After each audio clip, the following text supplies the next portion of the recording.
So what about the other 1% of the UFO phenomenon? Has there ever been legitimate sightings? As promised, we're going to cover this 1% in a future episode. But I'll share with you something a wise man once shared with me. Before we should start focusing on dealing with problems outside our world, we should first focus on solving the problems within our world. And before you can start solving problems within your world, you first have to solve problems within yourself and within your surrounding environment of family and friends. So basically what I'm trying to say is that we have priorities that we need to focus on first and foremost so we can successfully build our lives and our minds. Now, it's no secret that the difference between what the government knows about UFOs and aliens and what is shared or released to the public is extremely enormous. And unfortunately, governments and several organizations on Earth are taking advantage of the UFO phenomenon to achieve worldly agendas. So why do we see particle beams, huge ones, firing at things that are, you were saying 200,000 Gs? Yep. I mean, go over that.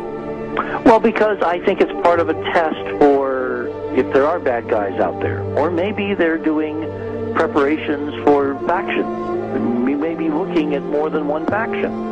Remember, these groups tend to fragment. They fractally fragment so that you have wars within wars within wars.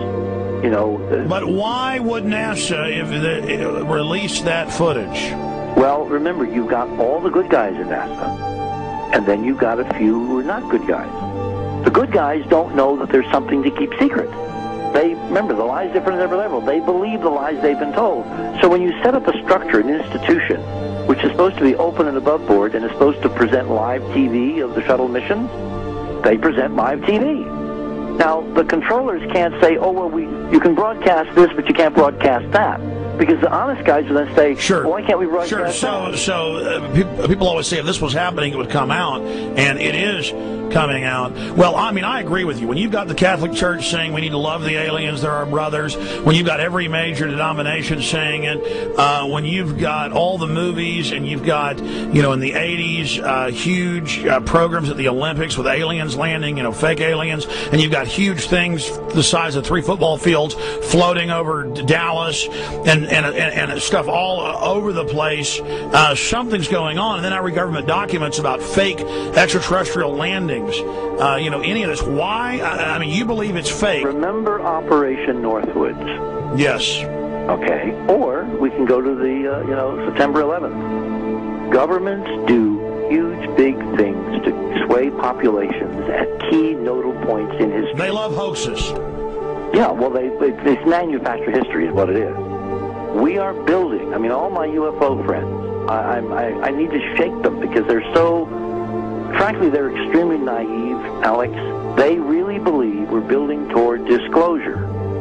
I believe we're building toward a mass, carefully manufactured fake event where ETs, who are really humans, who are really part of this secret clique, who are probably Nazis, you know, who developed or perfected their technology from World War II, which is why you've got to get, you know, Joseph on. They are going to basically fake out the world. And there's an incredible window on the Nazi black ops programs, the compartmentalized, incredible high technology efforts that were being funded by the Nazi war machine, particularly toward the end of the war, in a desperate effort to win the war, and they fastened their hopes on several key technologies, some of which appear to be the control of gravity itself, which again is a separate piece of data from my work, which came at this from a hyperdimensional physics perspective. I mean, we know there's a lot of suppressed technology. I mean, 20 years after the B-2 bomber was already in service, they declassify it. So we have a lot of cases of that. We know there's a whole shadow government.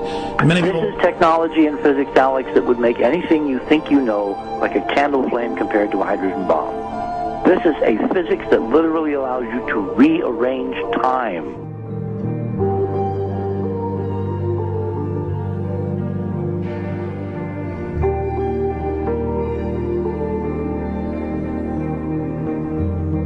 experiment. But I mean, imagine you've got all these compartments in these pyramids within pyramids of compartmentalization. That's why that's the New World Order symbol. And we don't know what they've got because they are so secret. We know they lie so much. We just know it's advanced. Mainline scientists say they're 30 years advanced. So Richard C. Hoagland, what I'm saying to you is, I'm entertaining what you're saying. I respect you. I think you're a great guy.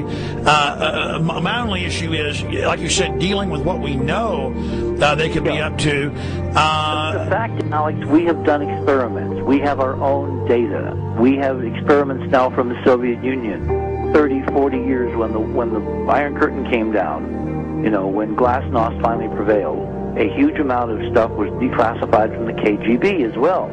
And we now have put this data together.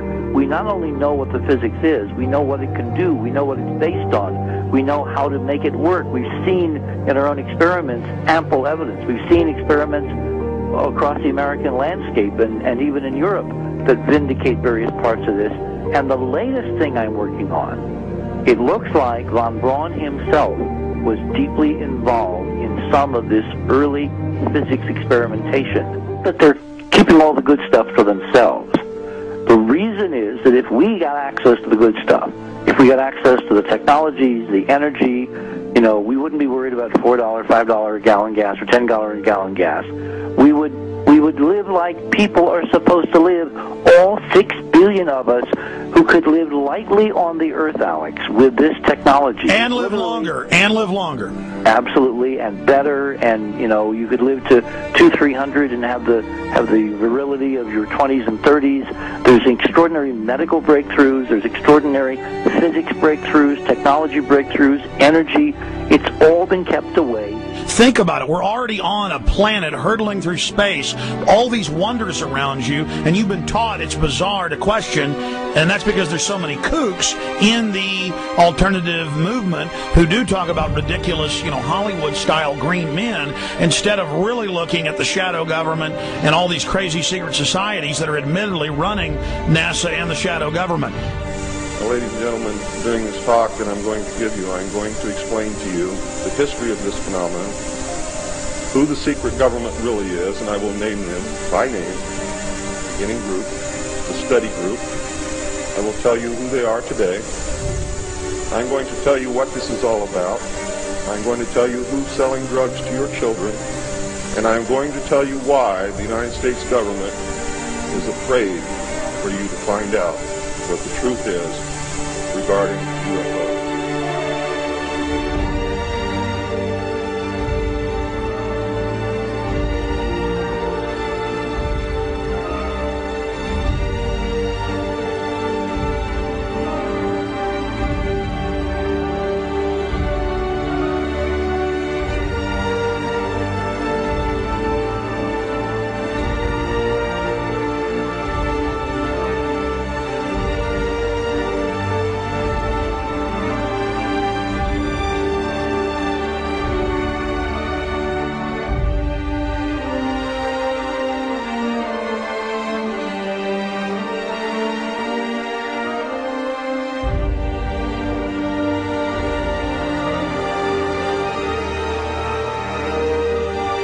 And it turns out that even though she remembered that she'd been part of the team to debrief the astronauts, she couldn't remember a thing that they said. She couldn't remember why she no longer was working with NASA. She couldn't remember. In other words, her memory lapses were enormous, and I don't think they were feigned, because we now found the same pattern in all the flight crews. Because the awful truth, Alex, is they have been brainwashed. They have been mind controlled.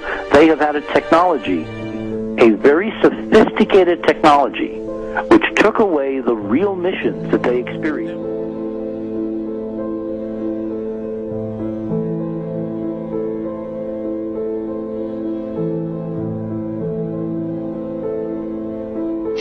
Sorry.